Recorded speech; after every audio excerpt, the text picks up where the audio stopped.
정부가 다음 달부터 은행권의 수도권 주택담보대출 규제를 강화합니다. 연봉이 5천만 원인 경우 최대로 받을 수 있는 대출이 4,200만 원가량 줄어들게 됩니다. 빌라를 늘리겠다는 정부의 88 공급 대책을 두고 무용론이 제기되고 있습니다. 집값 상승 속에 아파트 분양가마저 치솟으면서 청약을 포기하는 사람들이 늘고 있습니다. 미국 연준의 금리 인하 기대감 속에 강달러 기조에 변화가 감지되고 있습니다. 원달러 환율이 장중 1,320원대까지 떨어지면서 5개월 만에 최저치를 기록했습니다. 지난 5월 출범한 우주항공청이 인력난에 시달리고 있습니다. 일할 사람이 없다며 해외 우주기관의 협력 제안에 대응조차 하지 않고 있는 것으로 확인됐습니다.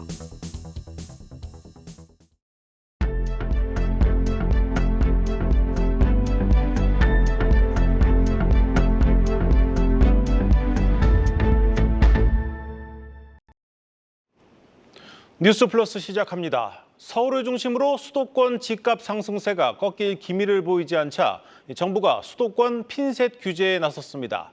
다음 달부터 수도권의 주택담보대출 규제를 강화해 대출을 받을 수 있는 한도 자체를 줄이기로 했습니다. 우리 경제의 뇌관인 가계부채를 잡겠다고 했지만 사실상 부동산 규제로 읽혀집니다. 취재 기자와 자세히 들여다보겠습니다. 경제부 전범진 기자 나왔습니다. 전 기자, 당장 다음 달부터 좀 규제가 시작된다고 하는데 구체적으로 어떤 부분이 바뀌는 겁니까? 네, 그렇습니다. 김병환 금융위원장은 오늘 시중은행장들과의 간담회에서 9월 1일부터 실시되는 스트레스 DSR 2단계 정책을 일부 수정하겠다고 통보했는데요. 현재 은행에서 주택담보대출을 받으려면 1년간 내야 하는 원금과 이자를 포함한 상환액이 소득의 40%를 넘길 수 없는 DSR 규제를 적용받게 됩니다. 여기에 스트레스 DSR 제도가 추가되는데 이 실제 대출 금리의 향후 금리 상승 가능성을 반영한 가상의 스트레스 금리를 더해 한도를 축소시키는 규제입니다. 현재 0.375%인 스트레스 금리를 다음 달부터 지방은 0.75%, 수도권은 1.2%로 적용하겠다는 게 오늘 발표의 내용입니다. 내용을 보니까 이 집 사시려고 계획하시던 분들 서둘러 8월 안에 집을 사셔야 할 것 같은데 이 대출 한도는 얼마나 줄어드는 겁니까? 예, 연소득이 1억 원인 수도권 주택을 매입하려는 대출을 희망하는 김 차장의 사례를 들어보겠습니다. 네. 김 차장이 금리 연 4.5%, 30년 만기 변동형 대출을 받는다면 연간 원리금 한도는 4천만 원. 따라서 스트레스 금리 3.75%를 반영한 대출 한도는 6억 3천만 원으로 계산됩니다. 네. 반면 김 차장이 다음 달에 대출을 받는다면 스트레스 금리 1.25%를 적용하게 되어 한도는 5억 7,400만 원. 약 5,600만 원이 줄어들게 되는 셈입니다. 네, 그런데 이 대출을 받는 개인들에 대한 한도를 줄인다고 해서 전체 대출 총량이 줄어드는 건 아닌데 더 많은 사람들이 대출을 받게 되면 총량은 좀 늘어나는 건 아닙니까? 네, 그렇다고 볼 수 있습니다. 그래서 김 위원장은 오늘 은행권에 대한 새로운 감독 기조도 내놓았습니다. 9월부터 은행권은 자신들이 집행하는 모든 가계대출을 유형별로 DSR을 산출해야 하고 내년부터는 이를 기반으로 DSR 관리 계획을 수립하고 이행해야 합니다. 현재 DSR은 주담대에만 적용되고 9월부터나 신용대출로 일부 확대되는데요. 여기에 은행 자체적으로 전세대출과 정책대출 등 기타 대출 상품에도 차주들의 소득에 따라 한도를 철저하게 조절하라는 겁니다. 당국은 새 정책이 가계대출에 어떤 영향을 미치는지를 보고 필요하다면 DSR을 보다 더 확대해 적용하거나 은행의 건전성 지표 산출 시에 주담대 위험 가중치를 상향하는 추가 조치도 가능하다고 경고했습니다. 네, 이 상당히 좀 강도가 높은 대책입니다. 사실 은행뿐 아니라 대출을 받으려는 사람 모두에게 이 상황이 좀 그만큼 심각한 겁니까? 네, 당국의 이번 결정을 이해하려면 그 뒤에 있는 가계부채 데이터를 살펴볼 필요가 있습니다. 당국은 올해 가계부채 증가율을 GDP 성장률 내로, 즉 2% 이내로 관리하겠다고 강조해 왔는데요. 문제는 올해 대환대출 플랫폼의 대흥행과 전 세계적인 금리 인하 기대감이 겹치면서 금리 등 대출 부담이 매우 낮아졌다는 점입니다. 지난달 기준 전체 금융권의 연간 대출 증가율은 0.7%로 관리 범위 내지만 5대 은행으로만 한정한다면 증가율이 2.9%나 달하는 상황입니다. 따라서 이번 대책은 가계부채 증가를 견인하고 있는 은행권 대출, 특히 그중에서도 주택담보대출에 집중된 것으로 요약할 수 있습니다. 네, 들어보면 이 늘어난 가계부채 상당 부분이 담보가 확실한 주택담보대출이고 그것도 좀 DSR, DTI 규제 따져서 대출을 받을 수 있는 사람만 받고 있는 건데 이게 좀 선택의 자유까지 뺏을 만한 상황인지는 잘 모르겠습니다. 어쨌든 중요한 건 이번 대책이 효과가 있을지인데 이 반응은 어떻습니까? 예, 스트레스 DSR 제도 보완에 대해서는 우선 당장 대출 잔액을 줄이는 효과가 크지 않을 것이다는 게 중론입니다. 네. 스트레스 금리는 대출 유형마다 반영률이 다른데요. 최대로 반영되는 변동형은 전체 주담대의 10% 정도에 그치기 때문입니다. 앞서 말씀드린 김 차장을 다시 거론하자면 한도가 5,600만 원 줄어든 변동형과 달리 혼합형이나 주기형으로 받았다면 한도가 각각 3,500만 원, 1,800만 원씩 줄어듭니다. 네. 반면 은행별 DSR 관리 계획에 대해서는 우려가 굉장히 큽니다. 은행 사업 모델의 핵심은 결국 어디서 자금을 조달해서 누구에게 얼마를 어떤 금리로 빌려줄지를 결정해 포트폴리오를 구성하는 건데요. 자율규제 방식이라고 하더라도 가계대출 전 항목에 DSR을 적용하는 것은 기업 활동의 자유를 옥죄는 선진국에서는 찾아보기 어려운 관치금융적 규제라는 게 중론입니다. 네, 잘 들었습니다. 경제부 전범진 기자였습니다.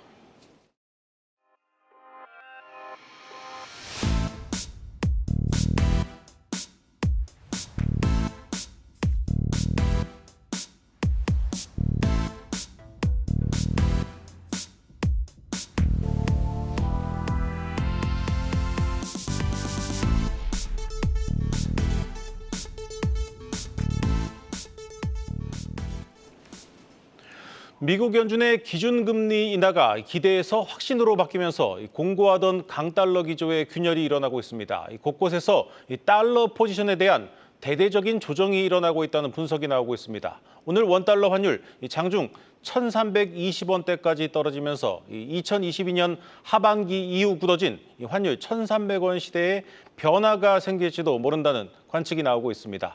증권부 조현 기자 나왔습니다.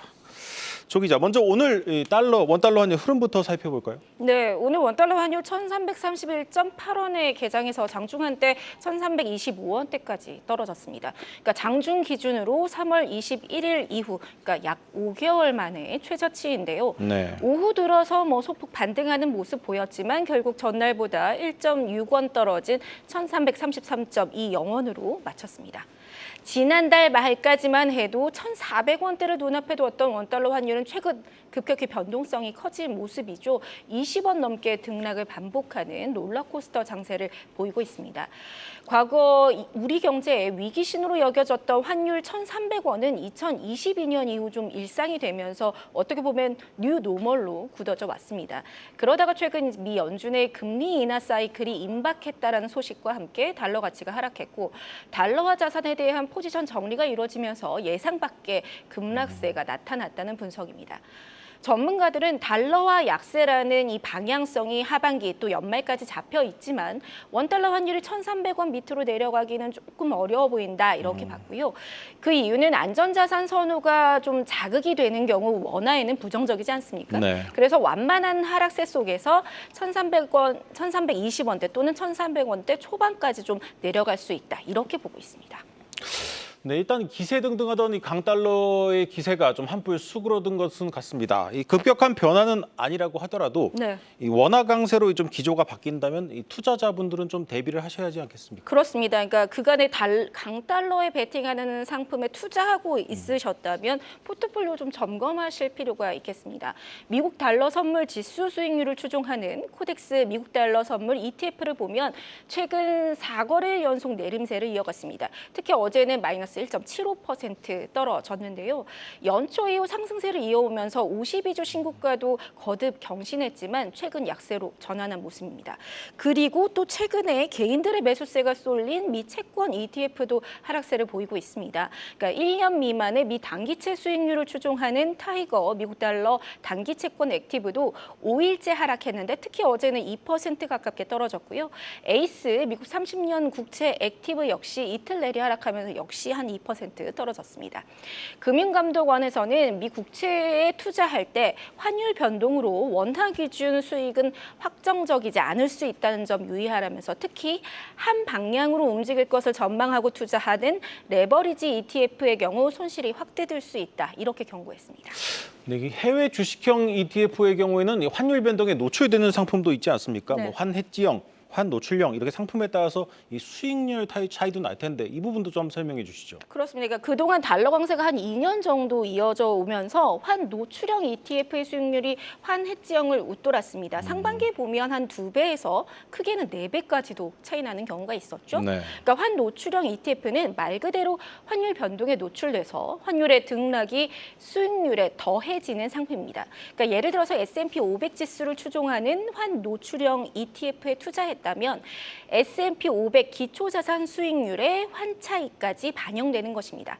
하지만 달러 약세 흐름에서는 환차손 리스크를 주의하셔야겠죠. 그래서 환해지형은 환율을 고정시키고 기초자산의 주가에 따라서만 움직이는 ETF입니다. 환율 변화에 따르는 리스크를 해지하는 상품으로 펀드명 끝에 H를 표시합니다. 환율이 20원 넘게 급락한 어제장을 기준으로 수익률을 비교해 보면 코덱스 미국 S&P 500 TR이 마이너스 1.92% 떨어지는 동안 환 해지형은 마이너스 0.19% 하락에 그쳤습니다. 그리고 에이스 미국 30년 국채 액티브 상품도 환 노출형은 마이너스 1.56%를 하락한 반면 환 해지형은 0.57% 올랐습니다. 그러니까 한 2% 정도 수익률 차이를 냈습니다. 네. 그래서 전문가들은 이제까지 강달러 속에서 환 노출형 ETF 상품으로 개인의 매수세가 많이 몰렸었는데 하반기에는 원달러 환율 하락의 가능성이 더 열려 있는 만큼 단기적으로 환 해지형 상품을 적절히 분배해서 매수하는 전략이 유효하다 이렇게 말하고 있고요. 또 미국 상장 주식과 ETF에 투자하고 있는 서학개미들 역시 환율 하락에 따른 환차손으로 수익이 줄어들 수 있다는 점 유의할 필요가 있다는 조언입니다. 네, 잘 들었습니다. 증권부 조현 기자였습니다.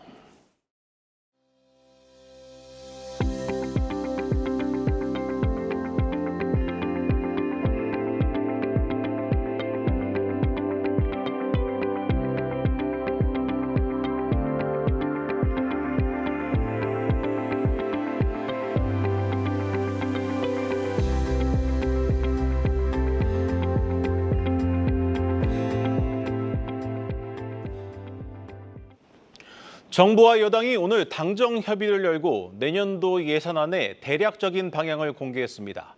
전기차 화재와 전세 사기 같은 민생 현안에 대한 예산을 강화하고 온누리 상품권을 역대 최대 규모로 발행해 부진한 내수를 살리기로 했습니다. 올해 삭감했던 연구개발 R&D 예산도 다시 늘리기로 했습니다. 전민정 기자입니다. 최근 잇따른 화재로 전기차 포비아가 확산되는 가운데 정부가 내년 전기차 화재 예방 예산을 늘리기로 했습니다. 전기차 화재 예방 충전기를 9만 대까지 보급하고 무인 방수차, 전기차 화재 진압 장비도 추가로 들여옵니다.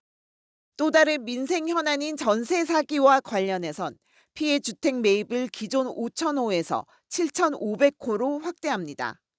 올해 대폭 삭감됐던 R&D 예산은 복원으로 가닥이 잡혔습니다. R&D 투자를 선도형으로 전면 개편하여 지원 규모를 대폭 확대하고 AI, 바이오, 반도체 등 첨단 산업 도약과 수출 모멘텀 확산을 위한 기반도 조성합니다. 침체된 내수에 활력을 불어넣으며 소상공인도 함께 살리기 위한 대책도 공개됐습니다. 전통시장에서 쓸 수 있는 온누리 상품권 발행 규모를 역대 최대 수준인 5조 5천억 원까지 확대하고 가맹 제한 업종을 줄여 사용처도 다변화합니다. 유망소상공인이 이커머스 사업을 추진할 때 융자 지원을 받을 수 있도록 5천억 원 규모의 전용 자금을 신설하고 채무 조정을 위한 새출발 기금 규모는 30조 원에서 40조 원 이상으로 늘립니다. 내년에도 올해와 마찬가지로 재정 허리띠를 졸라매겠지만 경제 활력과 미래 대비 체질 개선을 위해선 최대한 아낌없이 예산을 투입하겠다는 게 정부 방침입니다. 건전 재정 기조의 대원칙 하에서 약자 복지 확대, 경제 활력 제고, 미래 세대 및 청년층에 대한 지원책 강화, 저출산 고령화 대책, 또 소상공인과 영세 자영업자 지원, 기타 민생 안전 대책에 대해 최대한 아낌없이 집중 지원해야 된다고. 정부는 당정 협의 결과를 반영해 내년 예산안 편성 작업을 마무리한 뒤 다음 달 2일 국회에 제출한다는 계획입니다. 한국경제TV 전민정입니다. 지난 5월 출범한 우주항공청이 인력난 속에 제 역할을 하지 못하고 있는 것으로 나타났습니다. 영국 우주국의 협력 제안도 사람이 없다며 대응조차 하지 않고 있는 것으로 확인됐습니다. 배창학 기자의 단독 보도입니다. K-스페이스의 해외 전진기지 우주항공청이 글로벌 시장 진출을 꿈꾸는 국내 우주항공 기업들의 발목을 잡고 있습니다. 우주항공청은 국내 우주항공의 국제협력 총괄기구로 출범했는데 출범 3개월이 다 되도록 국제협력을 할 손이 없다며 손을 놓았습니다. 이에 우주항공청의 업무 협약을 제안한 영국 우주국 등 전 세계 우주항공 기관들은 난색을 표하고 있습니다. 영국 우주국과 국내 업계 관계자들은 유럽 최대 규모 방산업체인 영국의 BAE 시스템스가 지난달 영국에서 열린 판버러 에어쇼에서 한화 에어로스페이스, 한화 시스템, LIG 넥스원, 세트레가이 등 국내 업체들과 위성 관련 협력 방안을 논의했다고 밝혔습니다. 그러면서 양측이 BAE 시스템스의 무선 주파수, RF 활용 위성 통신 기술과 국내 업체들의 위성체를 결합한 신제품을 연구 개발하기 위해 협의 중이라고 설명했습니다. 관계자들에 따르면 BAE 시스템스는 사업을 B2B 구조에서 G2G 형태로 확장해 추진하기 위해 영국 우주국에 우주항공청과의 기술 공동 연구 개발 등 업무 협약 체결을 요청했습니다. 영국 우주국이 요청에 응하며 BAE 시스템스를 통해 우주항공청에 관련 제의를 했지만 우주항공청이 보름 가까이 묵묵부답인 것으로 알려졌습니다. 당장 인력난으로 미국 항공우주국 외 다른 국가기관들에 편성하고 할애할 담당 부처와 인원이 없다는 것이 이유였습니다. 이에 국내 기업들은 2030년 800조 원, 2040년 1,400조 원 규모로 불어날 글로벌 위성시장 입성을 앞두고 발이 묶였습니다. 영국 측은 한국 기업들과는 양국을 오가면서 대화 중이라며 이제는 한국의 우주항공이 자신들과의 협상에 속도를 내야 한다고 전했습니다. 한국경제TV 배창학입니다. 정부가 이달 초 역대급 공급 대책을 내놨지만 아파트 몸값은 갈수록 더 높아지고 있습니다. 아파트 공급은 아직 멀었는데 빌라를 가진 사람을 무주택자로 인정해주기로 하면서 청약 경쟁만 더 치열해졌습니다. 여기에 분양가까지 치솟자 아예 청약을 포기하는 사람들이 늘고 있습니다. 방서우 기자입니다. 지난달 서울 아파트 1순위 청약 경쟁률은 200대 1에 육박했습니다. 수도권에서도 이른바 줍줍으로 불리는 무순위 청약에 뛰어든 사람만 300만 명에 달했습니다. 문제는 공급 대책 여파로 청약을 통한 내 집 마련이 더욱 어려워질 것이라는 점입니다. 정부가 청약 자격 요건을 지속적으로 완화하며 경쟁률이 치솟고 있지만 수요자들이 원하는 아파트는 턱없이 부족하기 때문입니다. 실제로 지난해 2월부터 문턱이 대폭 낮아진 청약시장은 이번 88 부동산 대책으로 사실상 전면 개방됐습니다. 대책에 따르면 수도권 기준으로 시세 7억 원에서 8억 원대의 빌라 소유자까지 청약 시 무주택자로 인정해줍니다. 최근 서울에서 매매된 빌라 가운데 8억 원이 넘는 거래가 5%를 밑도는 점을 감안하면 상당수가 혜택을 받게 됩니다. 실제로 서울 빌라 소유자 대부분의 무주택 기간별 가점이 최대 32점까지 오를 것으로 보입니다. 아파트 준공까지의 공백을 비아파트로 채우겠다며 혜택을 몰아준 건데 내 집 마련 경쟁자만 늘린 셈입니다. 저렴한 가격으로 새 집을 살 수 있다는 희망이 사라지며 아예 청약을 포기한 청포자들도 속출하고 있습니다. 지난달 기준 서울 민간 아파트 분양가는 3.3제곱미터당 평균 4,400만 원 선으로 두 달째 사상 최고가를 쓰고 있습니다. 반면 같은 기간 주택 청약 종합저축 가입자 수는 총 2,549만 명으로 한 달 새 16,500명가량 줄었습니다.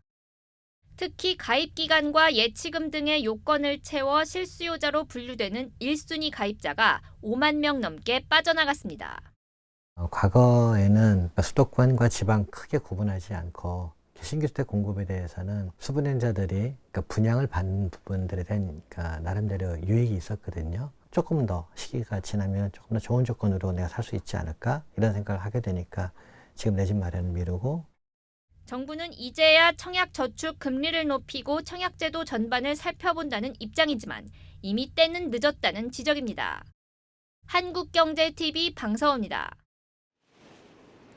인공지능 시대를 맞아 갈 길이 바쁜 국내 대표 IT 기업 네이버가 규제의 덫에 걸렸습니다. 이미 플랫폼을 겨냥한 규제 법안이 시동을 걸었고 이번엔 여당이 뉴스 서비스를 놓고 편향성 의혹을 제기하고 나섰습니다. 전효성 기자입니다. 지난 9일 미국 나스닥에서 네이버 웹툰의 모회사인 웹툰 엔터테인먼트의 주가는 하루 만에 38.2% 급락했습니다. 2분기 매출액이 1년 전보다 0.1% 늘어나는 데 그치며 성장주로서의 매력이 크게 반감된 겁니다. 특히 집토끼 격인 국내 웹툰 사용자의 이탈이 도드라졌습니다. 웹툰, 동영상 같은 콘텐츠는 포털 체류 시간을 늘려 광고 단가 인상으로 연결되는데 이 같은 흐름에 제동이 걸리게 된 셈입니다. 네이버의 전통 서비스인 뉴스도 도마 위에 올랐습니다.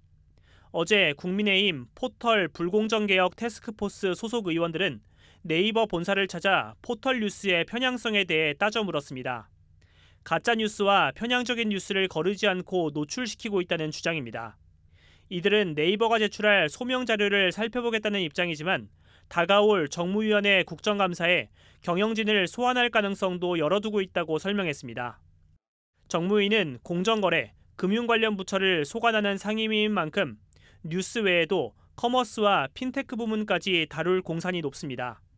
커머스와 핀테크의 올해 2분기 매출액은 각각 7,190억 원, 3,685억 원으로 네이버의 주력 사업으로 꼽힙니다. 티몬 위메프 사태로 이커머스에 대한 사회적 관심이 높아진 상황에서 정치권에서의 압박까지 더해진다면 실적 후퇴로 이어질 가능성도 배제하기 어렵습니다. 다만 한 여당 관계자는 이번 방문은 네이버의 사업을 방해하기 위한 것이 아니라며 가짜뉴스와 편향성을 걸러내는 것이 장기적으로 기업의 경쟁력을 높이게 될 것이라고 설명했습니다. 그러면서 다른 포털인 카카오를 방문할 계획은 아직까지 없다고 선을 그었습니다. 한편 시장에서는 네이버의 주가 반등 키워드로 AI를 꼽습니다. 인터넷 브라우저 크롬과 AI 서비스 제미나이를 앞세운 구글이 국내 검색 시장에서 점유율을 빠르게 높이고 있기 때문입니다. 네이버의 시장 점유율은 연초 대비 6%포인트 이상 하락하며 네이버와 구글의 점유율 격차는 16.8% 수준까지 줄었습니다. 한국의 최적화된 AI 서비스를 고도화해 포털 시장에서의 1위 사업자 자리를 지켜내는 것이 급선무라는 분석입니다. 한국경제TV 전유성입니다. 오늘 준비한 뉴스 플러스는 여기까지입니다. 함께해 주신 여러분 고맙습니다.